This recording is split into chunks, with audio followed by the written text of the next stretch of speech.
Hello guys, দেখতে পাচ্ছেন আমরা সবাই ঘুরতে যাইতেছি। এখন আমাদের এদিকে একটা পার্ক আছে, ওই পার্কটা আর কি, এই পার্ক সামনে দিয়ে যাইতেছি। দেখতে পাচ্ছেন এখন যাব আমরা পার্কটা আর কি ঢুকবো। এই যে সামনে গেট আছে, দেখতে পাচ্ছেন। ওই মিজানুর কিছু বল। ওই ছেলেটা, ওই কিছু বল, এই যে আমাকে দেখতে পারবেন?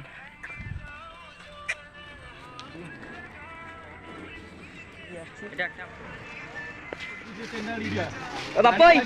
ফোন করে একটা দাদার বিয়ে হবে, তার জন্য আর কি ওর গাড়ি আছে 4 চাকা 2টা, তার জন্য।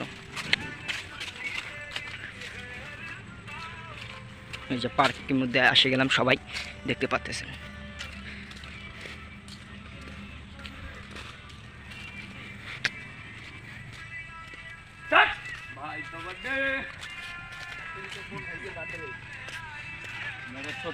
দেখতে পাচ্ছেন আমি এখনই পার্কটা